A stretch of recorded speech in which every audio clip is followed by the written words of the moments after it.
I'm the CEO of the Texas Association Against Sexual Assault. We are the statewide sexual assault coalition committed to ending sexual violence in our great state of Texas.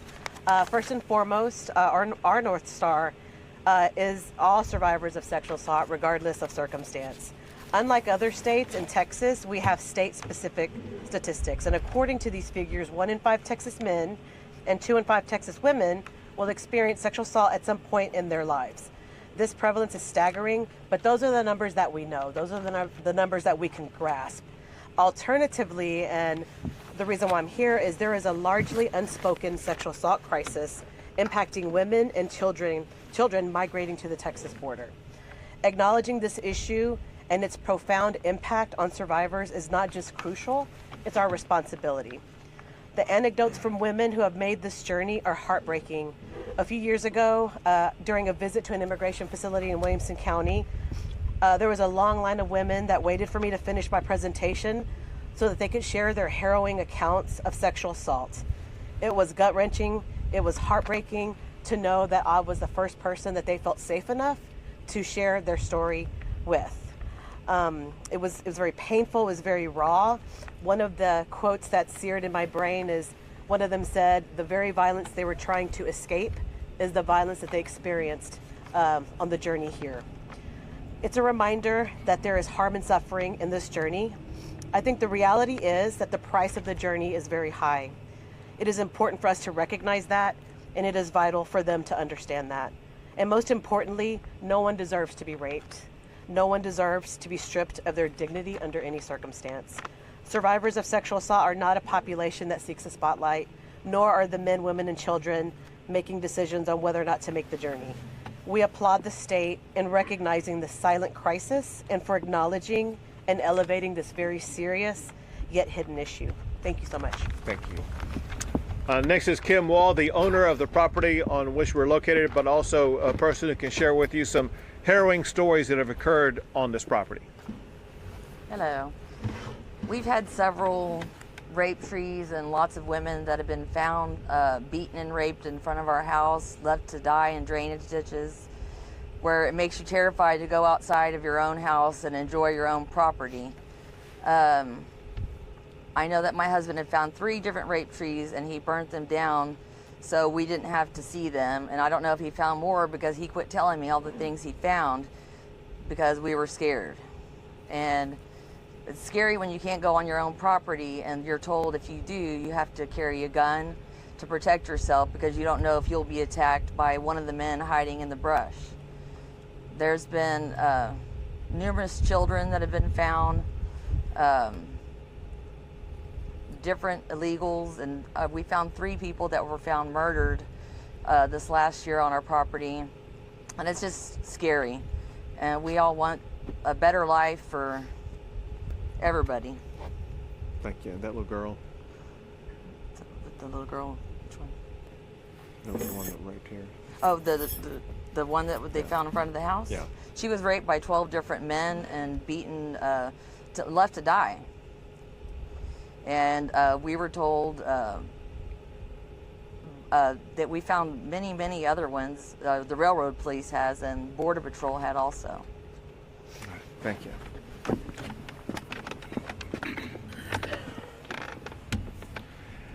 I want to thank Kim and Martine for opening up the property, but more importantly for being able to share their story about the reality of what's happening on a daily basis, especially under the Biden administration with the open border policies that have led to so many sexual assaults, murders like what she talked about on this very property.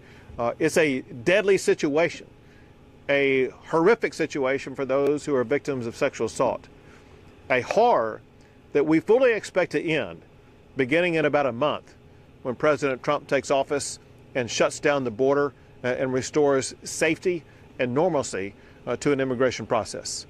I'll take a few questions. Governor, I've got a question over here on the side, if you don't mind, sir. A lot of these efforts and renewed efforts seem to be physical, boots on the ground efforts. At what point do you think, in your role as governor, you can help affect actual policy out of Washington that comes in the way of law from the highest order? So what Americans expect and what I want to ensure we deliver is making sure that we accomplish one task first, and that is to stop illegal immigration into the United States, and my job is to stop it into the state of Texas. After we accomplish that goal, then we can move on to other goals. And it will be up to the Trump administration and those serving in Washington, D.C. to figure out a pathway forward.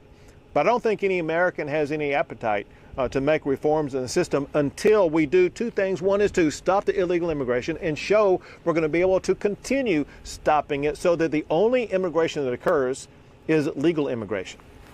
Governor, you said last month that preparations were underway. You were with Tom Homan to have the necessary changes go into effect on day one.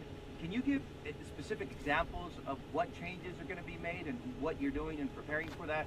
Maybe the collaboration between the federal agencies and DPS and National Guard. We haven't had any specific examples of what will change. So obviously, I don't have the ability to share with you precisely what the Trump administration is talking about. I can give you some top level things that Tom Homan, the border czar, has talked about, and that is deportations will begin on day one. And one preparation for that is they need more ICE agents. They need more Border Patrol agents, and they will be working to administer those, but also to unleash Border Patrol agents as well as ICE agents to do their jobs. Very importantly, over the past 4 years, ICE and Border Patrol agents have been hindered in doing their job. Part of that doing that job is using the ICE agents to locate those who need to be deported and deport them. So you can expect and I expect deportations to be occurring very early in this administration. Second, I'm not even done answering this question yet. Second, there will be a massive expansion of border barriers put up. One thing that President Trump wants to achieve, that Tom Homan wants to achieve, and we must achieve in Texas, and that is to maintain the resistance. Remember this is a point that I made to and about President Biden repeatedly. There were 3 laws that predated even George W. Bush. A law that requires the president to deny illegal entry, a law that requires the president to detain anybody who does enter illegally, and a law that requires the president to build border barriers. Bush and Obama and Trump did all 3 of those. Biden did none of those 3. What Trump will do, he now knows exactly how to execute these duties in office. And from day one, he will execute all 3 of those duties. Do you think that this guy, hold on a second. This guy has had a question. I'll come back to you. Family separation is okay? The guy in below, did you have a question? Say it again. Do you think the family separation is okay for the country? So I'll tell you what Tom Homan said. Tom Homan said, listen, there are separations because if there's a person in the family who is in the United States illegally, the Trump administration will deport them. And it's the family that gets to choose. The family gets to choose, are they going to remain together and all go back together? Or is the family going to make the decision that the family will have a separation of the family? That's a family choice, not a choice by the Trump administration. We see the deterrence that you have in the water, billboards now, but is Texas, and are you getting the legislature and the state ready to basically almost shoulder the burden of what seems to be the deportation movement that would go through Texas? Do you think Texas is going to be carrying most of this weight? Are we going to have most of the burden of it? So Texas has, and we will continue to do whatever it takes to make sure that we gain control of the illegal immigration that's taking place in the state of Texas, and that means working hand in hand with the Trump administration to assist them in making sure that we close the border, secure the border, and aid them in the deportation process. I'm not asking you to tip your hand, but can you tell us from some of these high levels if Texas is going to be the main player? Because there's Democratic governors in California, in Arizona, in New Mexico, but then you come to Texas, which has the biggest border, it's a Republican governor, which is locked. Well, obviously because of the size of the state of Texas, because it's the most southern border state, we have 2/3 of the entire mileage between the United States and Mexico is the state of Texas.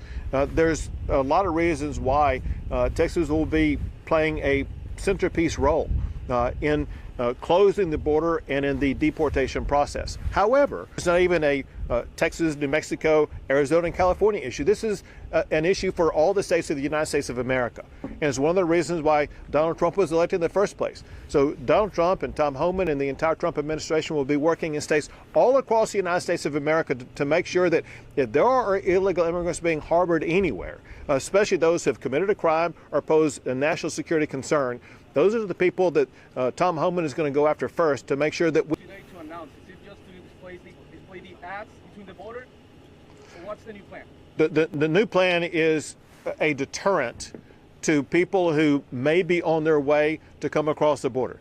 Listen, there have been many stories in things that we're monitoring where in the last month before Donald Trump becomes the president, there are many people who may make a last gasp effort to try to cross the border.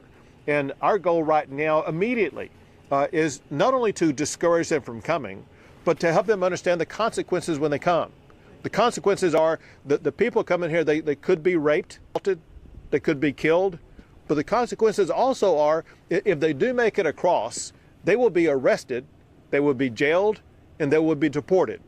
It is senseless. It is futile for people to try to continue the trek to the United States of America, and especially to the state of Texas, and enter illegally, because you will face bad consequences along the way. And our goal is to stop people in their tracks where they are right now and have them stop making any further trek toward Texas or the United States of America. We have time for two more, guys. How much of this campaign costs the state, and do you think this is an effective use of funds when it comes to tackling the border? Sure. I don't have the exact number with me. I think it's roughly about $100,000. Could be a little bit more than that. And every tool and strategy that we find and locate are effective strategies. Know what I'm about to tell you. And that is there are a lot of organizations and people who are providing a contrary narrative to what we are saying today. There are the cartels, there are gangs, there are human traffickers, there's even maybe the government of Mexico, as well as non-governmental organizations that tell a completely different story and make it sound like it may be harm that's going into the state of Texas. And we are trying to provide a pushback against that narrative and provide reality facts for immigrants thinking about coming here to save their lives, to save them from sexual assault, save them from being arrested, and let them know there are consequences if they take any further steps to come to the state of Texas. Last question. Governor, you mentioned border bollards expansion. Does Texas intend to continue building its border wall? And secondly, yesterday your land commissioner, Don Buckingham, offered Texas land to store some of the bollards to the Trump administration. Have they responded and accepted? Well, so what the Trump administration is doing, they want to figure out the most cost-effective and strategic way to go about all this process. What the Trump administration knows is that Texas stands ready to assist them in any way. They know that we have the capability of building the wall maybe faster and cheaper than what they're able to do. We'd be more than happy to build the wall, assuming the federal government pays for it. But this is a time where you're going to see, unlike the last 4 years, you're going to see great collaboration and cooperation so that we're going to be far more effective and be able to move far faster than ever before at securing the border. Great. Thanks, everyone. And Thank you. really appreciate you getting here and doing this. General, thank you guys. Thank you. Thank you very much. Thank you all. Have a good day.